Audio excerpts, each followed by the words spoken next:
So last night was one of the most satisfying nights I've had as a pro wrestling fan in a really, really long time. And if you're watching this, you're probably already on the same page with me about this.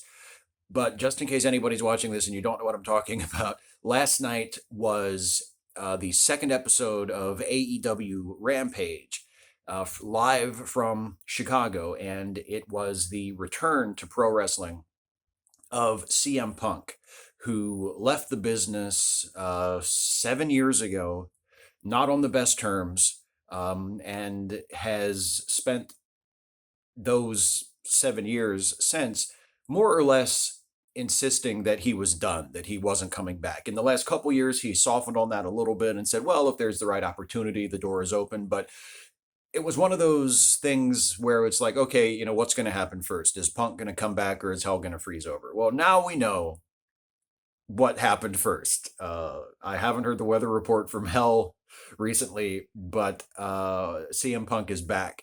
And it struck me as a great example of a couple of things. The first thing, the first lesson I think that we can take from the success of it, whether you're a wrestling fan or not, just if you're any kind of a writer or storyteller or just a fan of something, whether it's wrestling or comics or movies, TV shows, whatever, if you are a creator or a fan of any kind of creative endeavor, um, there's great value in not trying to outsmart your audience and in setting up an expectation, and especially if you can set up that expectation in an artful way and then fulfilling that expectation instead of trying to double cross your audience, instead of you know getting them to expect X and then surprising them with Y or Z. No, no, no, sometimes the best thing to do is to fulfill that expectation, to give the audience what they want. It's not always the right thing, but I feel like, especially in the wrestling business, we have in the last 15, 20, 25 years, I would say, the balance has tipped so far in favor of the swerve, in favor of the, oh, they think that they're going to get this, but let's give them that instead, you know? And there is, there are times when that's the right thing to do. There are times when setting them up to expect something and then giving them something else, or you're throwing in an unexpected twist. There are times when that is a really exciting thing to do, but I would say more often than not, it's best to not try to outsmart your audience, especially in a medium as simple as pro wrestling. And I say that as a fan. Pro wrestling as a storytelling medium, I think, and I think the impression I get from a lot of my fellow wrestling fans, especially a lot of us who are not primarily WWE fans, but consider ourselves fan of just wrestling in general. Uh, Wrestling is at its best when you keep it simple, when you're not trying to layer on uh, different levels of complexity that it doesn't need. Right? It's a very simple format. It's a very simple form, and the greatest wrestling stories are really simple stories, like so simple that they really don't make sense in any other context. That's when wrestling is at its best.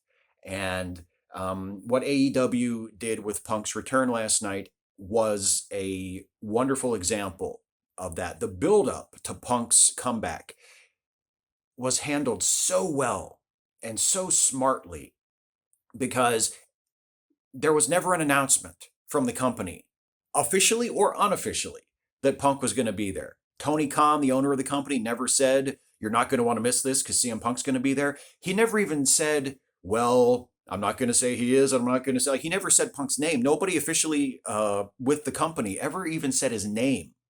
All that happened was they booked the United Center in Chicago for the second episode of their new Friday night show, Rampage.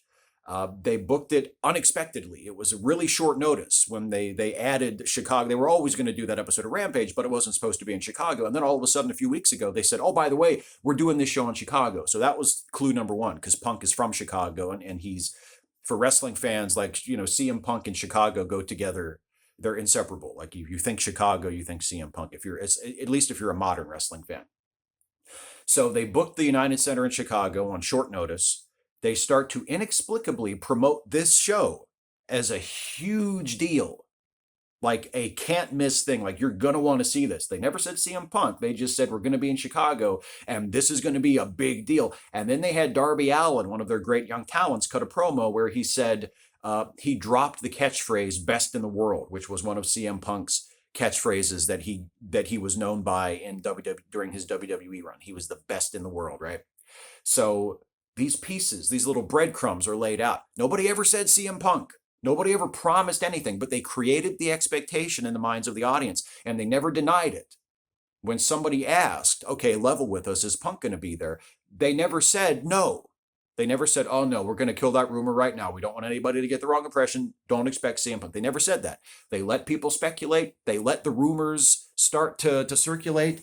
And when the time came, they didn't say, they didn't deny it. They allowed it to happen organically. And then at the start of the show last night, what's the first thing that happens? They play the opening theme for the show. They take the crowd shots like they typically do at the start of wrestling shows.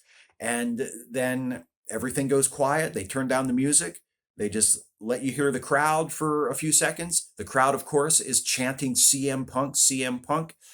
And they wait just the right amount of time, and then his music hits. And because his most recognizable theme music is an actual song, it's not in-house music that the WWE wrote. It's the song Cult of Personality by Living Colour. So Tony Khan, being the billionaire wrestling nerd that he is, he just licensed the song so that he can even have the same music as he had during his WWE run. So it was perfect. It was perfect. It's the music you want to hear. It's the guy you want to see. The song plays, his name comes up on the video screen, and he walks out. And then he cuts this very heartfelt promo about how it's good to be back. And he considers the time when he considers that when he entered WWE, that's when he left pro wrestling. Not 7 years ago when he left WWE. He says, when I left Ring of Honor and went to WWE, I now consider that to be my exit from pro wrestling. And tonight, this is me coming back, right? And it was, and then he made a match. So it was a perfect promo. It was a perfect classic old school wrestling promo. He gets to have his big feel-good comeback moment. He gets to say thank you to the fans and appear very genuine and very heartfelt. And then he even makes a match because Darby Allin has been talking about that best in the world stuff for the last few weeks and talking about how, AEW is the place to come. Even if you think you are the best in the world, you need to prove yourself here. So without saying CM Punk's name, he's already set himself up as someone who wants to step to him if he should show up. Now Punk is here. Darby Allin was in the crowd, was in the rafters actually, up high in the arena with Sting, who has been sort of his partner, his second in the past couple of months. And Punk makes the match. He says, "I'll see you at the pay-per-view." It'll be Punk versus Darby Allin at the pay-per-view in a couple of weeks. So it was a perfect wrestling promo, and a perfect moment, and a good show overall. Because after Punk left, then they still had the rest of the show to do, and the rest of the show was terrific. It was a really strong 1 hour wrestling show. But it just shows you the power of not trying to swerve the fans. They built up an expectation and then they fulfilled it. They didn't try to outsmart him. They didn't have Punk's music play and then have someone else come out as a heel to try to get heat and say, ha ha, you thought it was going to be CM Punk, but it was actually me. None of that horseshit, no screwing around. Just get the people to want to see Punk, get them to think that it was a realistic possibility that he was going to be there, and then have him walk out and give the people what they want. That's the number one lesson I think that we can take from that, is that sometimes the best thing to do as a storyteller is to create an expectation and then to fulfill it. Setup and payoff is so important. And sometimes giving the people what they expect is the right move. You shouldn't always be trying to outthink your audience and outsmart your audience. Sometimes you just need to give them what you have created an expectation in their minds for. Give that to them. That's the best move. The other thing is, and this has to do with what Punk was saying in his promo and what other people have said about when WWE being sports entertainment rather than being pro wrestling, which, as someone who's been a pro wrestling fan for pretty much my entire life, you can't help but notice uh, the inferiority complex with WWE and with Vince McMahon specifically. And I think I talked about this a little bit in the video I did several weeks ago about the A&E documentaries about WWE wrestlers, and how you really get the sense from Vince himself of how insecure he is about his place in the media landscape, about his place in the world, about what he does. Vince McMahon has always seemed embarrassed to be in the wrestling business and embarrassed to be thought of as a wrestling promoter. He wants to be a producer. He wants to be someone who, as he said in the Barry Blaustein Beyond the Mat documentary, we make movies, right? We're not a wrestling company. We're an entertainment company. We're a media company. Raw isn't a wrestling show. It's an action. It's a weekly episodic action adventure series, right? There's all this horseshit. You can't call it wrestling. You have to call it sports entertainment. You can't call them championship belts. You have to just call them championships. Just all this horseshit that is layered on top of wrestling, because it seems like Vince is embarrassed to be in the wrestling business. And now here comes this guy, Tony Khan, who is a billionaire in his own right and is involved in various other legitimate forms of sport, because he's involved with football, with the Jacksonville Jaguars, and he's involved with American football, I should say. And he's also involved with, soccer football, what the rest of the world calls football. So he has his hands in legitimate sports franchises, and he's a huge wrestling nerd. And he's not afraid of pro wrestling. He's not afraid of people thinking he's a wrestling nerd. He owns that. That's part of his identity. And he wants AEW to be perceived as a pro wrestling company. And he wants his shows to be wrestling shows, not action adventure series, right? Not scripted drama or unscripted drama or whatever. Wrestling. And there's great value in that. It's one of the reasons why I think the Marvel movies, until recently, and even continuing to today, have done so much better, both critically and commercially, than the DC Extended Universe movies. The DC Extended Universe has made some inroads the last couple years, because I thought the new Suicide Squad was terrific. I thought the Birds of Prey movie last year was terrific. I thought Shazam a few years ago was really good. Like, those are the exceptions to the rule. The Wonder Woman movies to a lesser extent, but they have certainly been better than, Man of Steel and Batman v Superman and the Justice League movies. They're when you define the DCEU movies by things like Man of Steel and Justice League and Batman v Superman, you get the impression that they're made by people who are embarrassed to be making superhero movies. I get the impression from Zack Snyder that he's embarrassed to be making superhero movies. He wants to convince us that it's so much more important and so much more epic and so much more consequential than it actually is. And then you go over to Marvel, and Marvel is like, Guardians of the Galaxy? Pooh, let's do it. Doctor Strange? Let's do it. Let's throw in Howard the Duck. Who cares? Let's give comic book fans what they want, and let's not run away from the source material. Let's not be embarrassed by the source material. Yes, we want people to invest in it emotionally. Yes, we want to tell a dramatically compelling story. Yes, we want to create a world that people can get involved in and get hooked on, and will want to come back and watch more movies and more streaming series and all this stuff. We want to do all of this, but we don't want to deny the inherent goofiness and silliness of this. We want to embrace it. It doesn't mean that there won't be dramatic moments or heavy moments.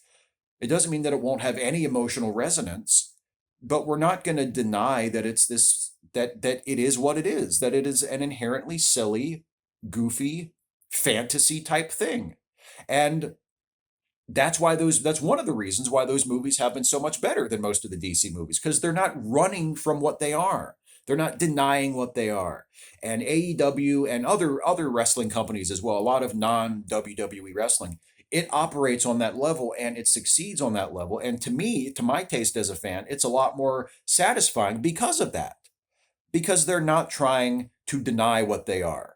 They're not running from the fact that they are pro wrestling. They're not trying to be anything else. And it doesn't mean that everything AEW does is great, because there's lots of things that AEW does, especially in the ring with like the match style and stuff, that are not really to my taste. It's not my cup of tea. I'm not the biggest fan of the Young Bucks matches. Like, I don't enjoy that throw everything at the wall all at once style of wrestling. But overall, the presentation of AEW and the philosophy of AEW is much more to my liking than WWE has been for the last probably 20 years. And that's a big part of it.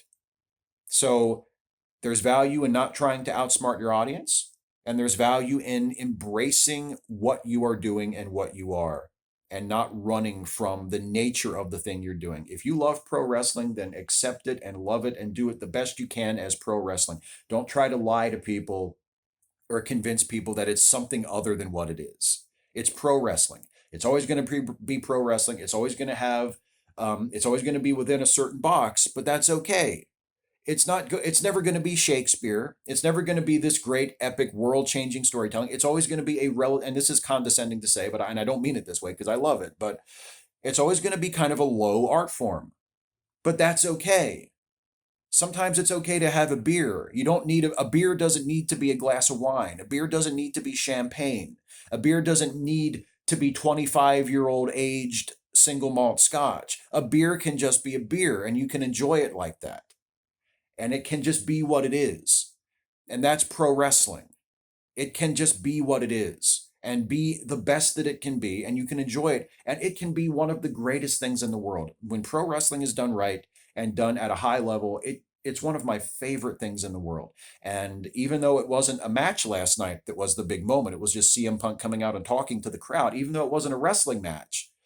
And the matches are, for the most part, what I'm there for. It was still a wonderful moment and a wonderful bit of storytelling within the context of a pro wrestling show, and it worked beautifully. And it made the most important thing of any kind of serial storytelling, whether it's wrestling or TV shows or comics or whatever, it made me want to see what comes next.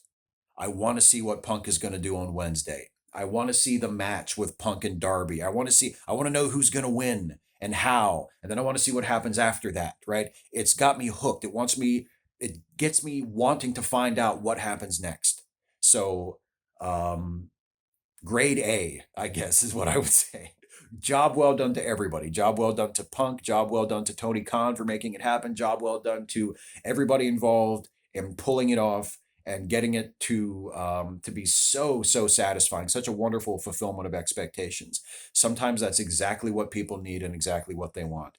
And AEW has proven that more often than not, it is able and willing to do that, to give people what they want instead of trying to outsmart them and instead of trying to run from the nature of what it is. So uh, it was a really, really cool night to be a wrestling fan. And I'm looking forward to what happens next. So thanks, everybody.